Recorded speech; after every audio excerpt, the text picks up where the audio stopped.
untuk setia ikut apa kata Allah Subhanahu Wa Taala. Okay. Bagi liberalism pula, liberal ini bermakna bebas. Liberal bermakna bebas. Bismillahirrahmanirrahim. Assalamualaikum warahmatullahi wabarakatuh. Liberal bermakna bebas. Alhamdulillah, wassalatu wassalamu ala Rasulillah wa ala alihi wa sahbihi wa mawala. Pada petang ini kita akan membincangkan tentang polemik hak asasi yang disebut sebagai hak asasi manusia. Apakah benar semua perkara yang diinginkan itu dianggap sebagai hak asasi yang perlu dihormati, manakala apabila tidak menghormati hak asasi seseorang manusia, maka dia dianggap sebagai tidak menghormati maruah yang ada pada seseorang. Jadi pada kali ini kita akan bincangkan tentang asas kepada hak asasi dan lawan kepada hak itu adalah tanggungjawab. Pertamanya kita perlu bincang bila kita bercakap hak asasi ini, polemik antara hak dan keinginan. Kerana ada dua perkara yang besar di sini, ialah antara hak dan keinginan. Apakah sebenarnya itu adalah hak dan adakah itu hanyalah keinginan, bukan satu hak? Inilah yang menjadi asas dan polemik untuk mendefinisikan dan menentukan hak kepada seseorang. Jadi kalau dikatakan seseorang itu ingin menukar jantina sebagai contoh, adakah itu merupakan haknya ataupun itu hanyalah merupakan sebagai keinginan sahaja? Ini polemik di antara dua perkara itu. Kemudian yang kedua ialah kita perlu faham bila kita bincang tentang hak ini, lawan kepada hak ialah tanggungjawab. Hak ialah perkara yang dia perlu dapat.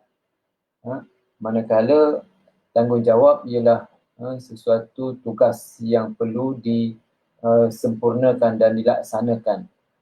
Sebagai contoh, hak sebagai seorang isteri mendapat nafkah, manakala tanggungjawab untuk melaksanakan nafkah itu ialah bertanggungjawab pada suami.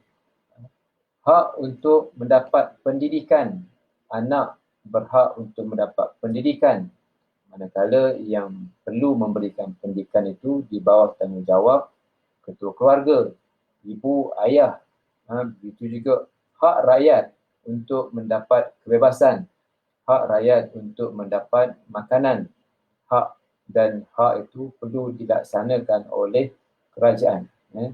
Jadi di mana ada hak, di situ ada tanggungjawab. Kerana hak tidak akan wujud melainkan adanya tanggungjawab siapakah yang memberi kepada hak berkenaan. Kemudian bila kita bincang berkaitan dengan hak ini, kita perlu melihat dua perkara ini. Adakah manusia suka kepada hak ataupun manusia suka kepada tanggungjawab? Mana yang dia lebih suka? Dia lebih suka kepada hak ataupun dia lebih suka kepada tanggungjawab? Sebagai contoh, apabila kita bercakap berkaitan dengan hak seorang isteri untuk mendapat nafkah, hak dia untuk mendapat nafkah, dan dia perlu untuk meminta daripada suaminya. Diminta daripada suaminya, didesak suaminya supaya beri makan, beri minum, beri pakaian, beri segala-galanya lah. Yang susah siapa dia? Yang susah kena laksanakan suamilah. Suamilah yang kena cari, suamilah yang kena buat. Hak rakyat nak kebasan, nak itu, nak ini. Jadi hak ni ialah perkara yang manusia suka. Kenapa manusia suka? Sebab manusia akan dapat hak berkenaan. Manusia suka kerana manusia menganggap bahawa hak itu merupakan perkara yang mungkin terselindung di sebalik keinginan. Dia hanyalah keinginan, tetapi diangkatkan keinginan itu sebagai hak, maka dengan demikian itu dia rasa itu adalah haknya dan dia suka dan memperjuangkan haknya, sedangkan itu bukanlah haknya, tapi itu hanyalah keinginan sahaja. Mana mungkin untuk kita melunaskan semua keinginan? Tak mungkin. Kita tak mungkin untuk memberi dan melunaskan semua keinginan yang ada pada manusia, kerana kita faham bahawa kehendak manusia, keinginan manusia itu tak terbatas. Tetapi hak ada batasannya, hak ada limitasinya. Kerana kalau semua perkara keinginan itu dianggap sebagai hak, nescaya samalah antara hak dan keinginan. Bila sama antara hak dan keinginan, ini akan membawa kepada masalah. Kerana semua perkara perlu dihormati, diraikan. Kalau tak raih, kau telah mencalarkan maruah. Kalau kau tak ikut, ini satu yang kita kata perlu untuk dipikirkanlah. Walaupun ada orang sebut, ialah memanglah ada hak, tetapi hak tu ada limitasinya, tetapi kita perlu memberikan kebebasan. Jadi, walau macam mana pun, dia perlu ada satu parameter yang menjelaskan dan mendefinisikan hak kepada isteri, hak kepada suami, hak kepada seorang lelaki, hak kepada seorang perempuan, hak kepada anak, hak kepada pelajar, perlu didefinkan supaya tidak keterlaluan dan juga tidak kurang sehingga menyebabkan dia terganggu kehidupan. Apapun, kan, manusia lebih suka bercakap tentang hak daripada bercakap tentang tanggungjawab. Kerana tanggungjawab ni susah nak kena buat. Hak suka sebab benda yang dia dapat. Jadi orang suka benda yang dia dapat, orang tak suka benda yang dia kena buat. Jadi hak asasi ini ialah maksudnya manusia perlu mendapat hak berkenaan sebagai seorang manusia. Sebab itu disebut sebagai hak asasi, sebagai seorang kemanusiaan yang perlu diakui oleh semua pihak. Dia perlu diakui oleh semua pihak untuk bila dia dapat, dia akan menjamin satu kehidupan yang adil, sejahtera kepada semua manusia. Ini maknanya ringkasnya, tujuannya apa? Dia benda yang perlu dapat, tujuannya untuk menjamin satu kehidupan yang seimbang, adil, sejahtera kepada semua manusia. Sebagai contoh, hak untuk hidup, hak kebebasan, hak untuk memberikan pandangan, hak untuk makan, minum dan sebagainya, disebut hak asasi. Asasi. Jadi ini yang disebut baratlah, hak untuk mendapat pendidikan, berkumpul, persatuan, bergerak, hak untuk agama, hak untuk cakap, maklumat, surat khabar. Ini semua yang biasa dibincangkan dalam human rights. Soalnya, adakah dia itu sebenarnya human rights ataupun sebaliknya? Ini pun satulah, equal ataupun yang selalu disebutkan sebagai rights, equality. All human beings are born free and equal. Ini ikut Universal Declaration of Human Rights. Dia kata semua dilahirkan bebas dan sama. Ini barat punya cerita lah. Jadi permasalahan yang timbul ialah apabila setengah orang mengangkat human right itu dan mengangkat dia punya keinginan itu sebagai hak. Ini yang menjadi permasalahan utama. Benda ni hanyalah keinginan, bukanlah suatu hak. Ini masalah yang besar yang mungkin menyebabkan berlakunya perbalahan dalam kalangan masyarakat. Sebab biasa-biasanya yang menuntut hak ni siapa dia? Yang bercakap tentang hak ni biasa-biasanya kelompok minoriti. Kelompok minoriti yang biasa bercakap tentang hak. Kelompok yang tertindas biasanya bercakap tentang hak. Kerana mereka ingin dilayan seperti mana orang lain, mendapat kebebasan sama seperti orang lain. Persoalannya, adakah betul mereka itu layak mendapat hak? Sebagai contoh, hak untuk menukar jantina di kalangan kelompok-kelompok yang gay dan kelompok-kelompok yang nak tukar jantina ni lah. Dia bukan satu kelompok yang majoriti, tetapi dah kelompok yang minoriti. Walaupun minoriti, tetapi mereka menggunakan alasan hak ini untuk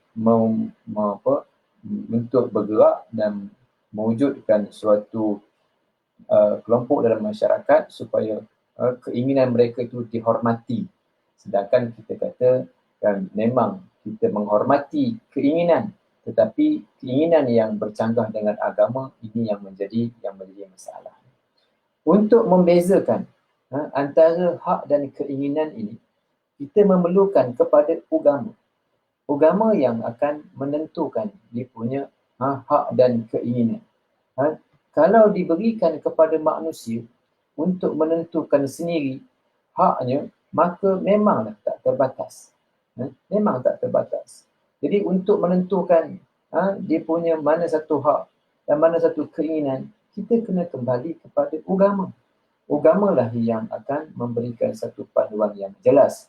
Kerana agama ni dia tidak ada kepentingan manusia di situ. Dia tak ada kepentingan manusia. Agama ialah above human being. Dia di atas manusia. Kalau keinginan ni tunduk kepada kemahuan manusia. Keinginan saya lain, keinginan orang lain, keinginan bangsa ni lain. Jadi macam-macam lah keinginan. Perlu diregulate, perlu diurus, perlu ditadbir, perlu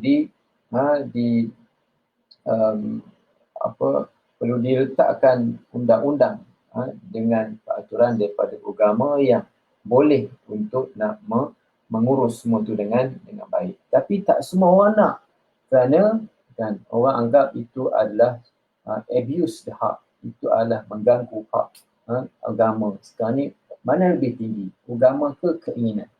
Keinginan itu masalahnya diangkat sebagai hak. Ini yang menjadi suatu masalah yang mungkin timbul. Apa mereka kata? Ini hak saya untuk berjudi. Saya tak ganggu orang lain. Ini hak saya untuk berzina. Saya tak ganggu orang lain. Ini hak saya untuk berhias. Saya tak ganggu orang lain. Ini hak saya untuk menukar jantina. Saya tak ganggu orang lain. Ini hak saya untuk pakai bikini. Saya tak ganggu orang lain. Ini selalu diungkapkanlah berkaitan dengan hak. Jadi dan mereka kata selagi mana tidak mengganggu orang lain, maka okeylah, kita kata. Ini kadang-kadang selalu diungkapkan sedemikianlah. Kalau tak ganggu orang lain, maka okey. Kita kata memanglah kita tak ganggu orang lain, tetapi kita mengganggu institusi keagamaan, institusi masyarakat. Saya nak berjudi, saya tak ganggu orang lain. Memanglah tak ganggu orang lain. Tetapi pada hakikatnya, dia mengganggu satu sistem yang ada dalam masyarakat. Sistem yang ada masyarakat ni, sistem yang kita kata mengelakkan orang daripada berjudi. Sebaiknya. Kalau sebab apa? Sebab berjudi ni, dia hanya membawa banyak implikasi yang tak baik. Berzina. Saya nak berzina. Ini saya tak ganggu orang lain. Saya nak berzina. Kami berzina 2 orang saja. Ustaz nak ganggu kami buat apa? Kami nak ganggu zina 2 orang. Jadi walaupun nampaknya tidak mengganggu orang lain, tetapi sebenarnya dia telah pun mengganggu suatu sistem yang ada dalam masyarakat. Kalau katakan beranak, apa akan jadi kepada anak tadi? Kalau perempuan yang boleh boleh berzina tanpa nikah, di luar nikah, tidakkah itu telah pun mengganggu dia punya hak keluarganya yang sepatutnya perempuan tadi dilepaskan oleh keluarganya dengan akad nikah yang sah, bukan dengan cara berzina dengan cara yang tidak betul. Jadi ini yang kita perlu faham tentang konsep tidak ganggu orang lain, tidak ganggu orang lain, menghormati hak orang lain. Memang kita tak ganggu, tapi sebenarnya perbuatan mereka itulah yang mengganggu institusi masyarakat. Saya nak tukar jantina. Adakah badan kita ni hak kita sepenuhnya? Persoalan. Badan kita ni, fizikal kita, kita boleh toreh ikut suka kita. Kita boleh buang ikut suka kita. Jadi ada perkara yang walaupun badan kita, tapi tak semua benda yang boleh kita buat. Kerana ni badan kita ni bukan hak milik kita sepenuhnya yang kita boleh bebas. Kerana kita tertakluk juga kepada hukum agama. Hak saya untuk pakai begini. Yalah, kan? Pakai tu cara mana sekiranya tak ganggu orang lain. Tengok secara mana dia punya tak ganggu orang lain. Kalau kau tak nak pakai, kau tak nak pakai apa-apa pun duduk dalam rumah seorang-seorang, telanjang seorang-seorang. Kau orang lah. Tapi bila kau keluar rumah, kan, memanglah kau tak ganggu orang, kau tak kacau orang. Tapi kalau kau pakai telanjang contohnya, pergi keluar rumah, dia telah mengganggu hak orang lain. Orang lain pun sebab keadaan keluar dalam keadaan yang tak bermaruah itu, dia akan merosakkan sistem masyarakat. Sebenarnya perkataan dan hujah tak ganggu orang lain ini suatu hujah yang tak boleh dipakai kerana ini suatu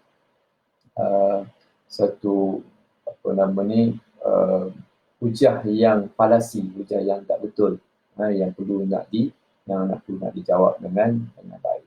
Mereka menyangka berjudi, minum arak, berzina, membuka aurat itu hak. Berjudi adalah hak untuk berhibur. Minum arak hak untuk mendapat ketenangan. Berzina hak untuk mendapatkan kepuasan.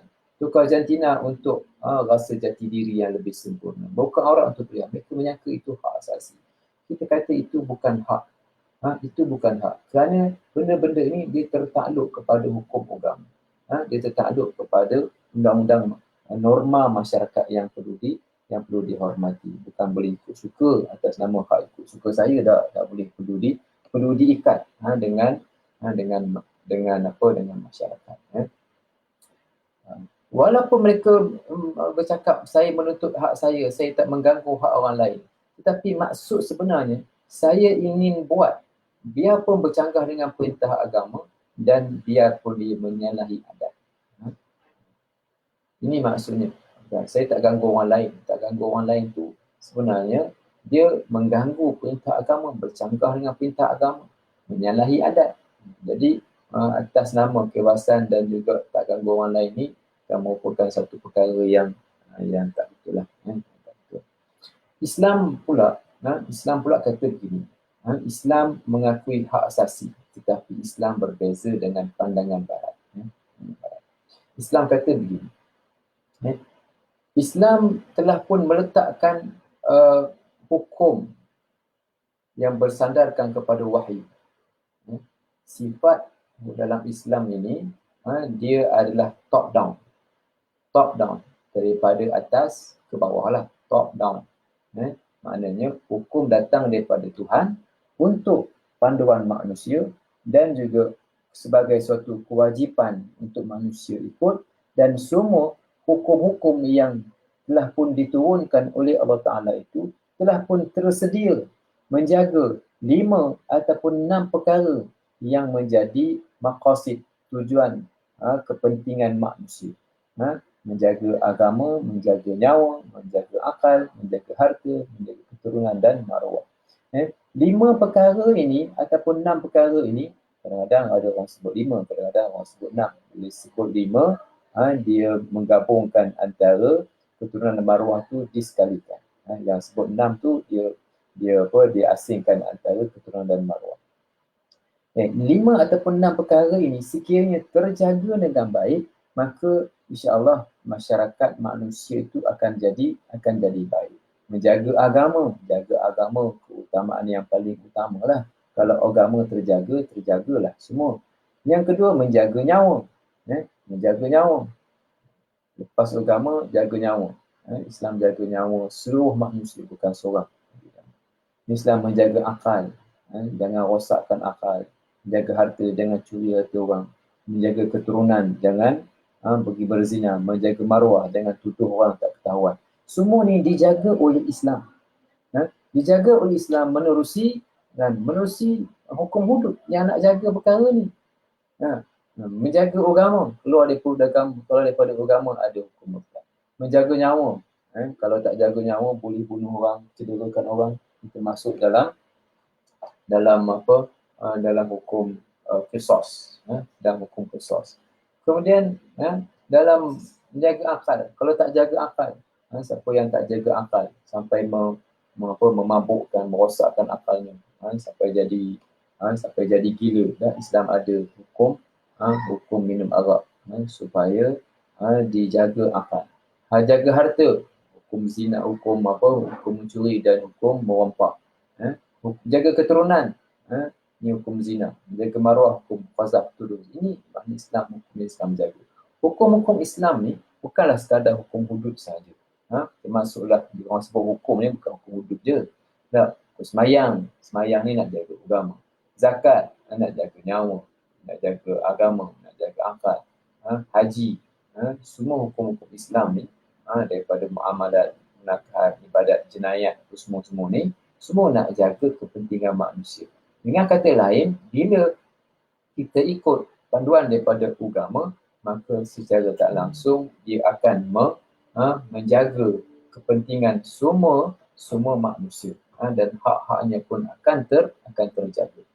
Sebaliknya, dalam konteks barat ini dia sifatnya bottom up, daripada bawah ke atas, mengambil kira semua pandangan manusia, dan daripada semua pandangan manusia telah diambil kira dan akhirnya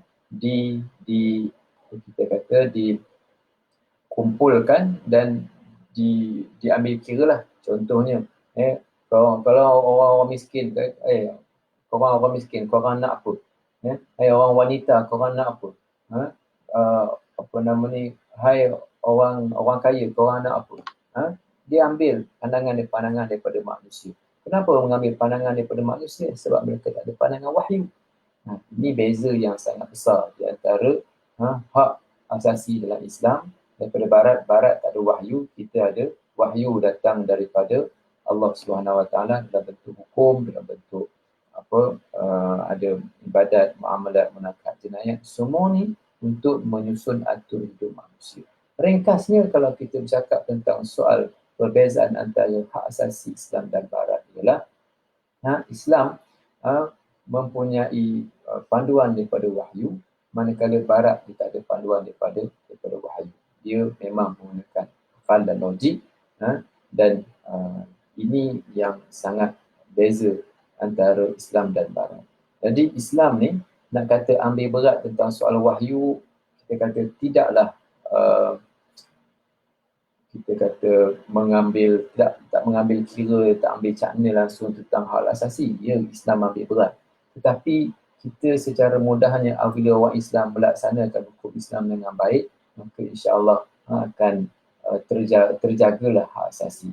Namun mungkin ada kes-kes yang orang mengabaikan hak. Suami mengabaikan hak, isteri pun mengabaikan hak.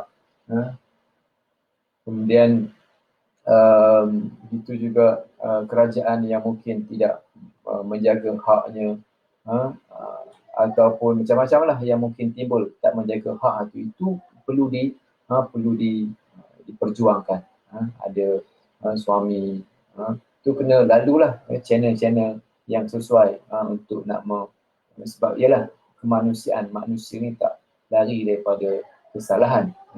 Ada suami yang laksana, yang menjadi suami, tapi tak semua suami itu suami yang baik. Ada suami yang mengabaikan hak, mengabaikan tanggungjawabnya.